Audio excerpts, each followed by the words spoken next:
Ravi Prakash Siliconandhra hospital Kuchipudi super speciality వైద్య సేవలు పూర్తిగా ఉచితం. అనేక రోజులుగా నిరాదీక్షలు చేయడం జరిగింది. జగన్మోహన్ రెడ్డి వచ్చిన తర్వాత 3 రాజధానుల ప్రకటన వెలువడిన తర్వాత దీక్షా శిబిరాలు నిర్వహించారు. అనేక రూపాల్లో ఆందోళన పోరాటాలు చేశారు.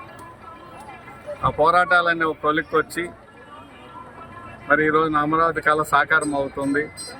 అంతేకాదు న్యాయస్థానం నుంచి దేవస్థానం వరకు పాదయాత్ర చేశారు రైతు సోదరిమణులందరూ కూడా. ఆ సమయంలో వారందరూ మొక్కుకున్నారు, అమరావతి కళ సాకారం అయితే, చంద్రబాబు నాయుడు గారు ముఖ్యమంత్రి అవుతే తిరిగి మళ్ళా నీ కొండకొచ్చి మొక్కు తీర్చుకుంటామనే ఆలోచనతో తుళ్ళూరు దీక్షా శిబిర సోదరిమణులందరూ కూడా మొక్కుకున్నారు. ఇటీవల జరిగిన ఎన్నికల్లో ఎన్డీఏ కూటమి అఖండ విజయం సాధించడం, చంద్రబాబు నాయుడు గారు ముఖ్యమంత్రి అవటం, అమరావతి అభివృద్ధి తిరిగి పట్టాలెక్కి శరవేగంగా దూసుకుపోవడంతో International Lab Facility, Student Lead Startups, Great Academic Exposure, KL, deemed to be University. శిబిరం నుంచి తిరుపతి దేవస్థానానికి బయలుదేరిన సందర్భంగా ఈ రోజున అందరూ కూడా ఇక్కడ నుంచి మొదలుపెట్టారు. వీరొక్కరే కాదు, చాలామంది ఈ ప్రాంతానికి చెందిన పేదలు, రైతులు, అన్ని వర్గాల ప్రజలు రకరకాలుగా మొక్కుకున్నారు. కొంతమంది శ్రీశైలం వెళ్తున్నారు, కొంతమంది తిరుపతి నడిచి వెళ్తున్నారు, కొంతమంది ఒంటరిగా ప్రయాణం అవుతున్నారు.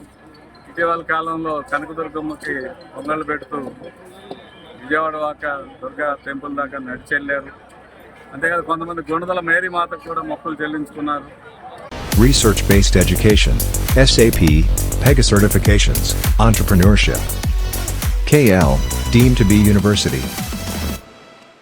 నిన్న పెన్షన్ల పంపిణీ సందర్భంగా మైనార్టీ మహిళల దగ్గరికి వెళ్ళి పంపిణీ చేసే సందర్భంలో వాళ్ళు చెప్పారు, అజ్మీర్ దర్గాకి చంద్రబాబు నాయుడు గారు ముఖ్యమంత్రి అయితే వస్తామని, అజ్మీర్ దర్గాకి మొక్కున్నా మేము మొక్కు తీర్చుకోవడానికి వెళ్తాం అని వాళ్ళు తెలియజేస్తున్నారు.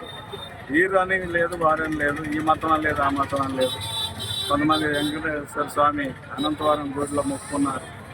మతంతో సంబంధం లేకుండా ఈ ప్రాంత ప్రజలందరి ఏకైక కోరిక అమరావతి స్థిరపడాలి, అభివృద్ధి చెందాలి, చంద్రబాబు నాయుడు గారు ముఖ్యమంత్రి అవ్వాలి, తద్వారా అమరావతి అంతర్జాతీయ ఖ్యాతి గడించాలని ఏకైక లక్ష్యంతో ఈ కార్యక్రమాలన్నీ నిర్వహిస్తూ ఉన్నారు. చాలా సంతోషంగా ఉన్నారు. ఈ సంతోషం మరి మరింతగా విస్తరించాలని, ఈ ప్రాంతం అభివృద్ధి చెందాలని నేను కూడా ఈ స్థానిక శాసనసభ్యుడిగా కోరుకుంటూ ఇందులో భాగస్వామ్యం. మరిన్ని వీడియోస్ కోసం ఛానల్ ని సబ్స్క్రైబ్ చేయండి, లేటెస్ట్ అప్డేట్స్ కోసం వాట్సాప్ ఛానల్ ని ఫాలో చేయండి అండ్ లింక్ డిస్క్రిప్షన్ లో ఉంది.